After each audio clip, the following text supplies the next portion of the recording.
experience with repetitions. And you try to simulate the best you can in practice, but there's nothing like game reps. I see him recognizing things. I see his timing improve. I see his decision making improve a little bit each week. I know you guys spend some time on the phone in between series. How does he kind of absorb that in-game, correction? Yeah, no, he does a good job. He's able to provide good information as far as what he's seeing and match that up to what we're seeing, and the communication is excellent. What's your history of working with freshman quarterbacks? Have you been down that road very much? Yeah, well, I mean, you typically have freshmen every year. I think all the way back in 2007, we had a first-year player at Allegheny College. So I've worked with freshman quarterbacks before. How strange is this quarterback situation being dating all the way back to the spring? I mean, Keaton Lucky was going to be the guy. Tommy transfers in. Now you're starting true freshman. Yeah, it's been it's been quite the story, but continue to work to get each guy better and play the guy that gives us the best chance to win. Even with Schroeder's promotion here, is there still a role for Tommy as this season goes into this final month? Yeah, Tommy's role is to prepare as if he's the starter, so that if his number's called, he's ready to go. When you made that transition, how did you handle it, and how did he take it? Who? Nick, to Tommy, pardon me. Tommy handled it in a first-class way. If there's there's several words I'd use to describe Tommy, but classy would be at the top of my list. So I told him, and just like we said back in fall camp when we named Tommy the starter, I told the whole room that it's our job, myself included, that we support whoever the starter is in any way possible. So when the decision was made to go with Garrett, I said the same thing to the room. Our job's to support Garrett, and everybody's on board with that. Garrett made a comment to us after the A&M game, and Coach Moret kind of reinforced it. He said one of the changes at halftime was to change where his eyes were going, maybe cut down to half the field he was looking at. What thinking went into that, and what made it more productive for him in the second half? Yeah,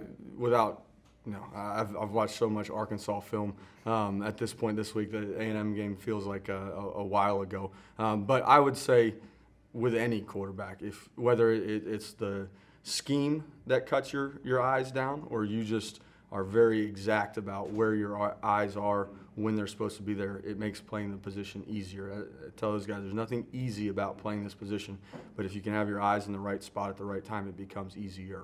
You're not guessing. Is it tough to get a kid like that who's so aggressive and wants to make plays to tell him to narrow down what he's looking at instead of looking for everything out there? Yeah, I don't know necessarily his personality has anything to do with it. I think it's more just experience, right? Older guys, they have more tunnel vision. Younger guys try to see everything. So it just comes with reps and experience. Speaking of their Arkansas film, what kind of impresses you about them? Yeah, Coach Chavis has done this at a high level for a long time. They're a good defense. I think defensive line is improved from a year ago. The linebacker, number 8, is a guy that's rightfully so an all-SEC performer. And I've been really impressed with what I've seen on the back end from those guys. I think their coaching staff's doing a great job. We're looking forward to going to compete with them. When you worked with the freshman quarterback before, do you take anything from that experience to what you're doing with Garrett now? Absolutely. I think all good coaches learn from the past, yeah. Garrett, something coaches said about him often, one of his strengths is his ability to improvise. How do you walk that fine line between keeping a guy able to improvise but still staying within the scheme?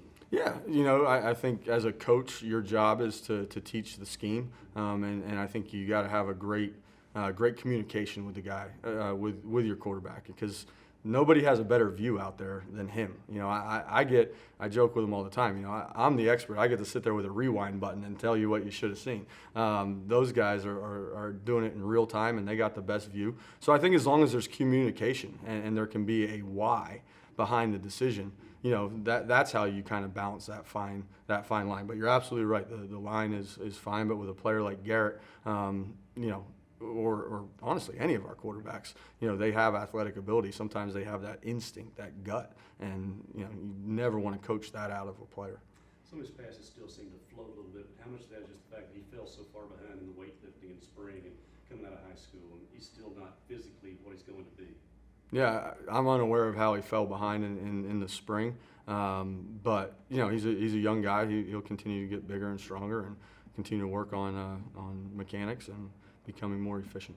We hadn't seen KT or Jalen in the game yet. Just how are they progressing progressing at practice? What's their development? Yeah, those guys are doing a good job. Everybody has a role within the organization, and they're fulfilling their role to the best of their abilities. You mentioned balance. Garrett said after the A&M game that you guys kind of simplified things a little bit at halftime. That helped him get in a rhythm. What's kind of the balance for you guys in opening up the playbook with a guy who's still really kind of learning it and grasping it? I think you're always striving to find the plays that they have banked reps on. You know what I mean? You almost go back to that fall camp install menu and say, hey, you know what? He's gotten a lot of banked reps at X play. And there were a couple of plays like that we talked about as coaches at halftime and just said, based on what the defense is giving, what are some of those banked reps that Garrett has? And we were able to get those on the call sheet, and he did some good things. One thing Coach Moore has said a lot, talked about quarterbacks. He doesn't like to rotate them, but he doesn't mind playing two at a time on the same play. Haven't seen that yet with Tommy this past couple of games. Still in the game plan? Is that one of those things that just the right opportunity hasn't presented itself? Yeah, it's something that we evaluate scheme every week. We have, kind of our base. This is what we're going to do. And then week to week, there's usually wrinkles that we add in based on what we see from the opponent's defense, and just haven't brought that one up yet. For all the frustrations that come with it and all the pressures this next month going to bring, is it still fun coaching a true freshman like Garrett that, talking to guys like Tebow and Rogers said, he just has that it to him and doesn't really let things get to him? Yeah, I'm blessed to be a football coach in the SEC. Coming to work every day is fun. I get to work with some great guys, including Garrett, as a freshman, and yeah, it's absolutely fun. I love what I do. Garrett said yesterday you gave them kind of I know it's still super early in the process, but it gave you guys kind of a spiel about the NCAA stuff. Is that? Wasn't so much a spiel as just informing them of what occurred yesterday. For sure. Speaking of what occurred early in the season, he had some issues with his helmet coming off, and he said you gave him a warning about the beard. How have you guys been able to reconcile that and allow him to keep his